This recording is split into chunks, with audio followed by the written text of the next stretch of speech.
Happy you could come along. We are joined, as always, by Greg Engert, beer director for the Neighborhood Restaurant Group, a James Beard Award nominee. The group includes Evening Star Cafe and Planet Wine in the Delray neighborhood, also Tallulah and Eat Bar in Arlington. Greg, it is always good to see you. See you too. We've just about survived July. What's on tap this week?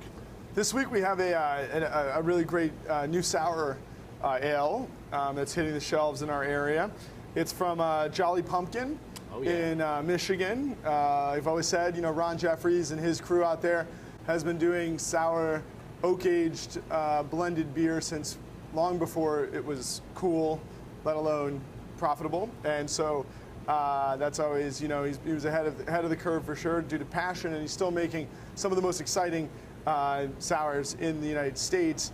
This one was done with a relative newcomer to the barrel-aged blending sour community, or at least the brewery is. That's Anchorage Brewing Company. But Gabe Fletcher, who's been making fantastic beer for many, many years, is doing so with a focus on oak-aged, funky, sometimes sour beers in Anchorage, Alaska as well. So together, they've brewed Calabaza Boreal. The Calabaza referring to the pumpkin, Jolly Pumpkin's angle, and Boreal, the northern climes where we find Anchorage Brewing Company. It is a 7% sort of Saison Belgian blonde ale that's been aged in oak barrels with some grapefruit peel and juice, as well as peppercorns, and then artfully blended. Ah, yes. Oh, it's a real cool it's interplay an apple on the nose. Yeah, a little interplay of lactic acidity and Brett-driven funk. Oh yeah. Not really too sour at all. It has a kind of a grapefruit acid meets slight bitterness. A lot of that bitterness is from the tannins of the oak itself. Really fantastic. I've never had anything quite like that. They really nailed it. Oh, it's delicious. It's great, and it's 7%, but it's really refreshing as well. So we talked about I can't remember 1 week from the next, but our first beer of the month this month, the collaboration between Odell and New Belgium, and you were telling me about how they actually brewed some of the beer.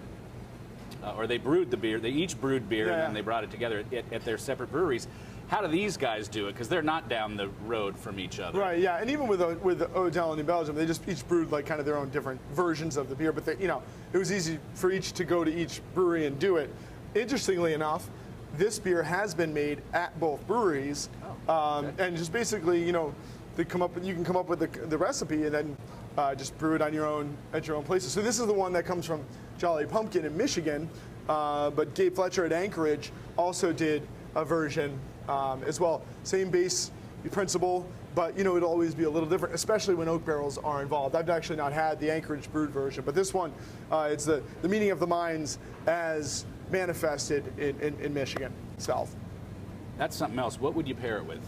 In fact, I think that the tannic quality of this beer, and not that it's overly tannic, but the drying notes are actually compel me to think about it in a food pairing manner. Also, it has a kind of Sauvignon Blanc quality to me with all that grapefruit, things like that. So thinking about that, last week we talked about Dogfish Head Namaste, a little gentler, a little bit more malt forward, and I was talking about milder fish. I think this actually can do with some meatier, even oilier fish. So I'm thinking about, anything from tuna and salmon, swordfish that's rich on the palate. Those tannins will kind of grab on and loosen it up and lighten it up.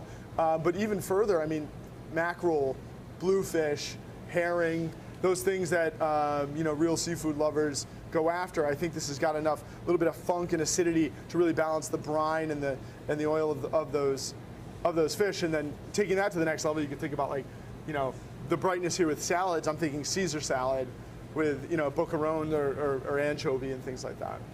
Now you mentioned tuna. That makes me think sushi because that's how I like tuna. Wasabi go all right with this?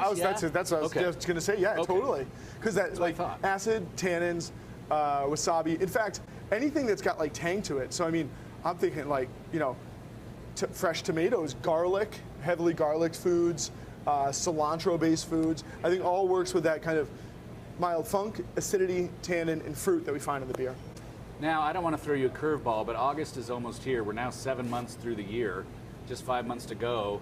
What can DC beer lovers expect throughout the rest of 2014 about, I mean, is that stream of new beers going to just keep coming, or any trends or anything that you think people might just not be expecting? And again, I didn't tell you ahead of time I was going to ask you I think that there's going to be no limit to how many more new beers are coming. As far as specific trends, those are hard to necessarily pin down ahead of time. I don't want any of the rest of you to know.